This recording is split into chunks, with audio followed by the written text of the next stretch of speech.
अस्सलाम वालेकुम दोस्तों, मेरा नाम है अली उमर सलाम हमेशा की तरह दाऊद और आप देख रहे हैं इस वक्त क्रिकेट की दुनिया पे एलियन दाऊद शो। क्योंकि इसको देखना तो दोस्तों आप लोगों से बात करने जा रहे हैं, बात करेंगे कि प्लेइंग 11 क्या होगी भाई इंडिया वर्सेस पाकिस्तान के मैच में। क्योंकि आपको पता है कि इंडिया की प्लेइंग 11 अब चूज करना बड़ा इंपॉर्टेंट रहेगा। जैसे कि इंडिया ने अपना स्क्वाड तो अनाउंस कर दिया है, लेकिन उसके अंदर से कौन सी प्लेइंग 11 बनेगी और किस तरीके से प्लेइंग 11 बनेगी, ये भी बड़ी इंपॉर्टेंट बात है। तो आज की इस वीडियो में यही सब कुछ डिस्कस करेंगे। तो अगर आप हैं और चैनल पर पहली दफा है तो चैनल को लाजमी सब्सक्राइब करें और साथ में बेल आइकन दबाना। तो बात का खास करते हैं नंबर खबर के साथ, जो हमारे पास आ रही है, तो सबसे नंबर वन खबर आ रही है वो हमारे पास यही निकल कर सामने आ रही है कि दाऊद साहब देखें स्क्वाड तो आ गया सामने। अब लोगों का एक ही सवाल है कि इसमें से इंडिया की प्लेइंग 11 क्या बनेगी। अलबत्ता लोग इस बारे में बड़े गुस्से में हैं कि शमी जो है वो किसी भी सूरत अवेश से ऊपर नहीं।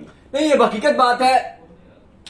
देखिए सवाल तो है कि आवेश खान स्क्वाड में क्या कर रहे हैं। अय्यर ड्रॉप हो चुके हैं, ठीक है, स्टैंड बाय में रखा गया। अय्यर हो गए, दीपक चहर, अक्षर पटेल। ज्यादा अच्छा हो जाता अगर दीपक चहर को स्क्वाड में मेन डालते और आवेश को आप डाल देते जो रिजर्व प्लेयर्स हैं, जो स्टैंड बाय प्लेयर्स हैं। क्योंकि आवेश किसी भी तौर पे 15 में क्या 11 में भी 15 में भी कहीं भी एडजस्ट नहीं होते। ना वो नया बॉल अच्छा कर सकते हैं, ना वो पुराना बॉल अच्छा कर सकते हैं।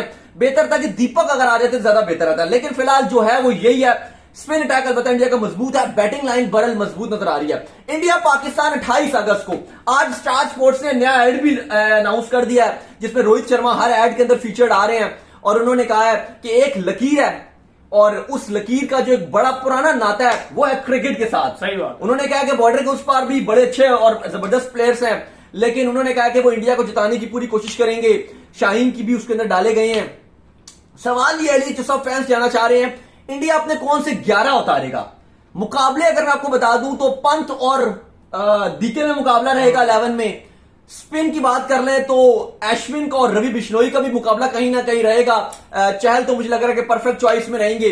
फिर आगे बात करें तो दीपक हुडा भी किसी ना किसी तरीके से प्लेइंग 11 में जगह बनाने की कोशिश करेंगे। बाकी फास्ट बॉलिंग में मुझे नहीं लग रहा है कोई इतना खास मुकाबला रहेगा, लेकिन जाहिर है फेवरेटिज्म जो है वो आवेश खान के ऊपर बहुत ज्यादा है। लेकिन फिर भी मुझे लगता है कि आवेश खान नहीं होंगे 11 में, वो बाहर बैठना पड़ेगा। पाकिस्तान की भी प्लेइंग 11 में बात करेंगे आगे। पहले बात करते हैं इंडिया की प्लेइंग 11 पे। ओपनर तो अली केएल राहुल और अब आपको नजर आ रहे हैं सीधे सीधे रोहित शर्मा ही, क्योंकि ईशान किशन भी अब नहीं है और केएल राहुल को ही अब डाला जाएगा। लेकिन मैं क्या कह रहा था, अगर केएल राहुल अच्छा हो जाता, क्योंकि केएल राहुल आईपीएल के बाद से टीम में नहीं है, बेहतर हो जाता अगर केएल राहुल जिम्बाब्वे चले जाते, थोड़ा अपना बल्ला सीधा कर लेते, ज्यादा बेहतर रहता। अब केएल राहुल को पहला मैच अगेंस्ट पाकिस्तान ही खेलना है, जो बिग प्रेशर वाला मैच होगा। रोहित राहुल ओपन।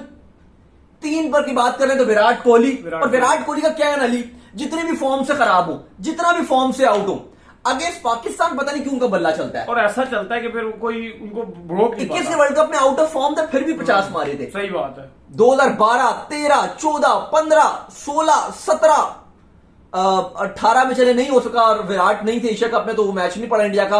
19 हर मैच में, 21 के वर्ल्ड कप में, मतलब विराट 10 साल से जब भी पाकिस्तान इंडिया का मैच हो रहा है विराट के रन आते हैं, कुछ भी हो जाए। एशिया कप हो, T20 वर्ल्ड कप हो, कोई भी मुकाबला हो, विराट के रन लाजमी आते हैं। तो बहरहाल विराट नंबर 3 की संभालेंगे और मुझे लगता है कि इंपॉर्टेंट रोल होगा और हो सकता है कि विराट की फॉर्म भी आ जाए। नंबर 4 पे सूर्या। और सबसे ज्यादा जो सूर्या के ऊपर बात होगी वो इसलिए होगी, और पाकिस्तान में जो चर्चे रहेंगे उस सूर्या को लेकर रहेंगे। वो इसलिए रहेंगे अली साहब क्योंकि बाबर आजम और सूर्या में मुकाबला है। नंबर 1 कौन, T20 का किंग कौन। सही बात है, इसके ऊपर मुकाबला रहेगा। तो 4 पर सूर्य कुमार यादव लड़ेंगे कि मैंने नंबर 1 बनना है, और वहां से पाकिस्तान की तरफ से नंबर ओपन जो करेंगे बाबर, वो भी उम्मीदवार होंगे। 4 पर सूर्य कुमार यादव। अच्छा अब यहां से थोड़ी सी जो ना मामलात मैं देखना चाहता हूं कि टीम इंडिया की सोच क्या है। क्या दीपक हुडा को प्लेइंग 11 में डालेंगे, क्या डीके फिनिशर का रोल अदा करेंगे, या फिर पंत होंगे। यहां पर एक अनार 100 बीमार वाला काम है। चले 5 में तो शायद आपके अगर हार्दिक पांड्या आ जाते हैं तो फिर तो मतलब इसका यह है कि डीके खेलेंगे। लेकिन अगर यहां पर आप डालेंगे इनको, पंत को खिलाते हैं 5 पे, तो फिर आपके हार्दिक पांड्या आएंगे 6 पे, और फिर होगा ये कि डीके प्लेइंग 11 में नहीं होंगे। ये सीन बनेगा। फिलहाल अगर आप देखेंगे तो 5 पे आपको, मुझे जो लग रहा है कि हार्दिक पांड्या सही हो गया। 6 पे आप क्या कहते हैं, आपको क्या लगता है कि डीके वर्सेस पंत कौन है प्लेइंग 11 में? मुझे लगता है T20 में थोड़ा सा पंत मुझे खुश नहीं कर सके, वो फॉर्म उनकी मुझे लग रहा है कि डीके जो है वो एक आधे मैच में उनको चांस मिलेगा, 1-2 में अगर ना। पहले का बताएं मुझे, 28 अगस्त का बताएं। पहले में तो पंत दिख रहे हैं मुझे। पंत दिख रहे हैं, डीके बाहर। हाँ डीके बाहर, पंत दिख रहे हैं, क्योंकि डीके की परफॉर्मेंस थोड़ी सी डिप है। तो पंत लगातार 30-40 रन बना रहे हैं। तो फिर अगर आप उस तरह से देखोगे तो अगर पंत अगर आए तो फिर यही होगा। और जाहिर है मुझे लग रहा है कि पहली चॉइस जिस तरह से वो टीम का पार्ट है, फिर वाइस कप्तान भी थे के राहुल की गैर मौजूदगी में, मतलब इंडिया के थर्ड कैप्टनसी के चॉइस भी वो नजर आ रहे हैं। फिर फोर्थ पे हार्दिक नजर आते हैं। तो उस सिलसिले में अगर आप देखें तो डीके को बाहर बैठना पड़ेगा और पंत जो है वो प्लेइंग 11 का पार्ट होंगे। तो फिर 5 पे पंत आएंगे और 6 पे जो है वो आपको हार्दिक पांड्या नजर आएंगे। 7 पे फिर इंडिया के जो ऑलराउंडर शुरू हो जाएंगे, जिसमें आपके जडेजा होंगे। अच्छा, जडेजा को आपको पता है अक्षर पटेल को भी इसलिए रखा गया क्योंकि जडेजा की फिटनेस पे भी सवालिया निशान है। जडेजा भी वेस्टइंडीज के अगेंस्ट भी इंजर्ड थे, इंग्लैंड के अगेंस्ट भी उनके मामला खराब नजर आ रहे थे, फिटनेस के इश्यूज नजर आ रहे थे। तो जडेजा का थोड़ा सा जो है वो मामला खराब है फिटनेस से रिलेटेड। तो देखना पड़ेगा कि जडेजा पूरा फिट होते हैं तो काम बनेगा। इसलिए मुझे लग रहा है कि अक्षर पटेल को जो है वो स्टैंड बाय पे रखा गया है। बहरहाल जडेजा होंगे और फिर आपके जो चार हैं आगे वो स्पिनर ही मुझे लग रहा है क्लियर कट है। 2 आपके और स्पिनर आ जाएंगे, जडेजा, अश्विन। अच्छा, अश्विन भी बैटिंग करते हैं।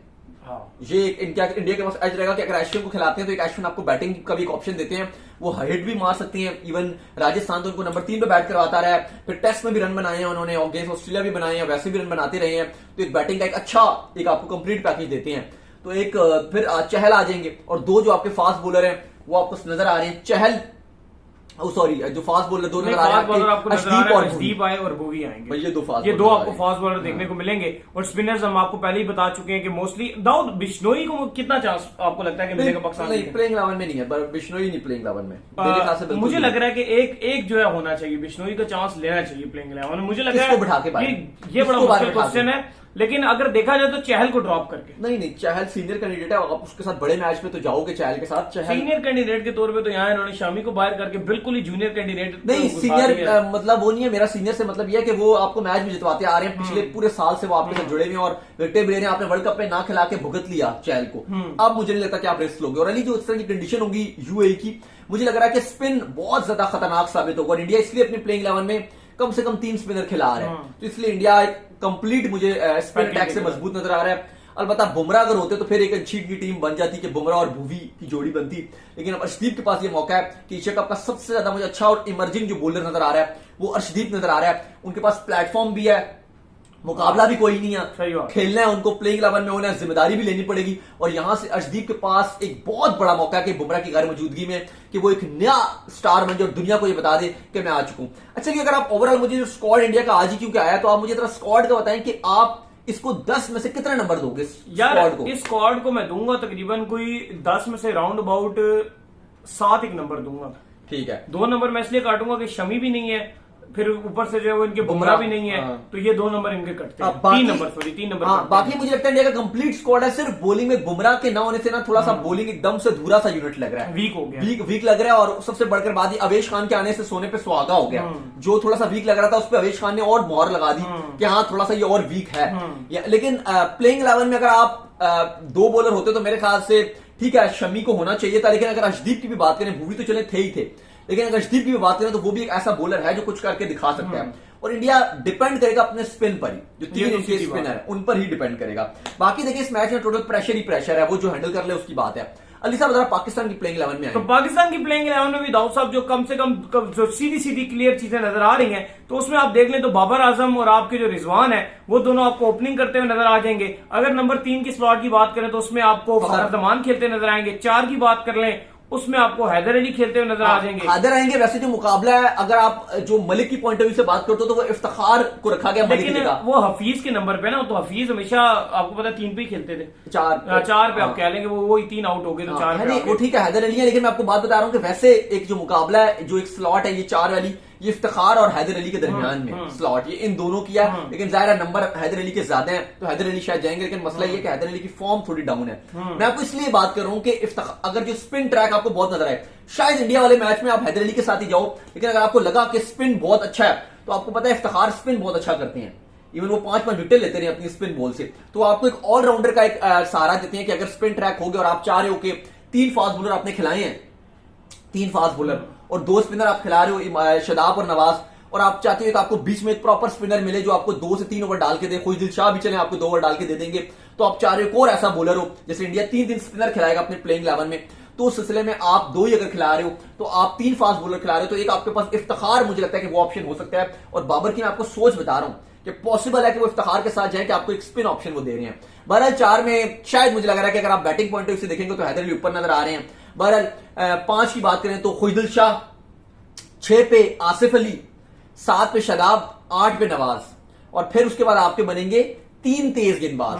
3 तेज गेंदबाज में 2 तो क्लियर कट नजर आ रहे हैं, शाहीन और हारिस रऊफ, और एक की जो बात है वो थोड़ी सी डाउटफुल है कि जाहिर आधे लोग धानी कहेंगे, टीम पाकिस्तान की जो मैनेजमेंट है उसने और बाबर ने नसीम शाह को डाला है स्क्वाड में, तो हो सकता है कि शायद नसीम के साथ ये पहली प्रेफरेंस दे दें। जितनी बात हो रही है, जितना ये कहा जा रहा है कि वो अटैकिंग ऑप्शन है, ये है वो है, जितना आपका सपोर्ट मिल रहा है नसीम को ड्रेसिंग रूम से, आई विल नेवर सरप्राइज कि अगर आपको नसीम शाह पहले 11 में नजर आ जाए अगेंस्ट इंडिया, धानी की जगह आपको नसीम शाह प्लेइंग 11 में देंगे, तो मैं सरप्राइज नहीं होऊंगा, क्योंकि जितना ड्रेसिंग रूम से आवाजें आ रही हैं कि नसीम ऐसा है, नसीम वैसा है, तो ये बिल्कुल पॉसिबल है। बहरहाल अली साहब, ये प्लेइंग 11 मैंने आपको बताया, अब आप जरा मुझे न्यूट्रल होकर बताएं कि जो प्लेइंग 11 नजर आ रही है, फिर मैं भी आपको बताऊंगा कि कौन सी ज्यादा स्ट्रांग नजर आ रही है और कौन सी थोड़ी सी वीक नजर आ रही है। जो प्लेइंग 11 मुझे ज्यादा स्ट्रांग, अगर आप मुझसे ऑन द सीरियस नोट पूछे ना, तो मुझे दोनों की सेम ही प्लेइंग 11 लग रही है तकरीबन, क्योंकि दोनों में फ्लॉस नजर आ रही है। दोनों में फ्लॉस है, एक में आपके पास शेब मलिक का फ्लॉस है, स्पिन को खेल नहीं पा रहे, एक बॉलर का फ्लॉस है पाकिस्तान के पास, तीसरा बॉलर पाकिस्तान के पास मौजूद ही नहीं है। जो सीधी बात है, पेसर मौजूद नहीं है, मलिक मौजूद नहीं है। इंडिया की तरफ अगर आप आते हैं तो इंडिया के पास जो फ्लॉस है वो पेसर्स इंडिया के दोनों, और इंडिया का पता नहीं है कि केएल राहुल आते साथ क्या करेंगे। 6 महीने का गैप है, आईपीएल के बाद खेले नहीं है वो क्रिकेट, 4, 5, 6 महीने बाद ही एक्शन में होंगे। नेट्स उन्होंने इतना किया नहीं है, प्रैक्टिस इतना किया हुआ नहीं है, आते साथ वो क्या करेंगे ये नहीं पता। फ्लॉस दोनों में नजर आ रहे हैं। पाकिस्तान का ये मुझे मसला नजर आ रहा है कि इंडिया ने 3 स्पिनर प्लेइंग 11 में डाल दिए, तो पाकिस्तान अब 3 स्पिनर्स के झेलने के लिए वो कैपेबिलिटी भी रखता है। 3 पे फखर जमान है, बाबर का भी अगर आप देखो तो स्पिन के अगेंस्ट फंसे हैं पिछले 1.5 साल में, अगर आप देखो तो बाबर को स्पिनर ने फंसा के आउट किया है, ऐसा ही स्पेशली रिस्ट स्पिनर के अगेंस्ट फंसे हैं। तो थोड़ा सा इंडिया अगर अपनी स्पिन अटैक इतना मजबूत करके आएगा तो बाबर के लिए आसान नहीं है। फखर आते हैं, हमें पता है फखर की वीकनेस है स्पिन, स्पेशली अगर आप शुरुआती ओवर्स स्पिनर से डालवाते हो, शुरुआत अगर आप स्पिनर से करवाते हो तो फखर फंस जाएंगे, फखर बिल्कुल फंस जाएंगे। फखर को शुरू में पेस चाहिए होता है, जब वो सेट हो जाती हैं फिर आप बेशक उनके आगे स्पिनर ले आइए, लेकिन अगर आपने शुरुआती स्पिनर से करवा दी, जैसे 18 में आपने किया था, इंडिया ने फखर को स्पिन से फंसा दिया था, इवन अफगानिस्तान ने भी फखर को स्पिन से फंसाया था, फखर फंस जाते हैं। फिर आपके खुशदिल शाह हो गए, वो फंसते हैं स्पिनर पे, फिर आपके हैदर अली वो फंसते हैं स्पिनर पे, तो आपका कोई इतना इंडिया ने अगर 3 स्पिनर खिला दिए तो आपके लिए भी कोई इतनी आसानी नहीं है, मसला है। और दुबई की कंडीशन थोड़ी सी, एशिया कप है, एशिया कप में सारी टीमों की स्ट्रेंथ स्पिन अटैक है, तो उस लिहाज से अगर आप देखोगे तो मामला इतने अच्छे नजर नहीं आ रहे। ओवरऑल अगर आप पेस अटैक की बात करोगे तो अभी मुझे एशिया कप में जितनी टीम है, मुझे पाकिस्तान का पेस अटैक ज्यादा मजबूत नजर आ रहा है। स्पिन अटैक की बात करोगे तो इंडिया का मुझे स्पिन अटैक ज्यादा मजबूत नजर आ रहा है, अलबत्ता अफगानिस्तान के साथ है। पाकिस्तान का स्पिन अटैक मुझे काफी वीक नजर आ रहा है, क्योंकि शादाब और नवाज के साथ ही आप डिपेंड करोगे, जो ऑलराउंडर्स हैं, जो बैटिंग की वजह से भी हैं, सिर्फ प्योरली बॉलिंग की वजह से नहीं, और आप उन्हीं दोनों को खिलाओगे। तो स्पिन अटैक हमारा वीक है, पेस अटैक हमारा मजबूत है, क्योंकि शाहीन हारिस रऊफ आपके पास अच्छे हैं। इंडिया का स्पिन अटैक मजबूत है, और इंडिया का मुझे जो मिडिल ऑर्डर है वो बड़ा मजबूत नजर आ रहा है, स्पेशली सूर्य कुमार यादव, और अगर आप ऊपर जाएं तो रोहित और विराट से डर लगता है, क्योंकि पाकिस्तान के अगेंस्ट विराट का बल्ला चला ही चला है। लेकिन मुझे केएल राहुल की फॉर्म का थोड़ा कंसर्निंग है कि वो कैसे खेलेंगे, क्या करेंगे, क्योंकि अगर केएल राहुल ऊपर से जल्दी आउट हो गए, फॉर्म ना चली, तो विराट को भी पता नहीं है कि थोड़ा वो टाइम ना ले लें, जैसे वर्ल्ड कप में थोड़ा वो टाइम ले गए थे। ये थोड़ा सा मुझे फर्क नजर आ रहा है। बहरहाल अगर आप देखेंगे तो मेरा भी ये दोनों का सिमिलर है, और मैं दोनों को जो रेट करूंगा स्क्वाड के पॉइंट ऑफ व्यू से वो 7.5 नंबर दूंगा दोनों की। मुझे थोड़ा सा ये न्यूट्रल सा नजर आ रहा है।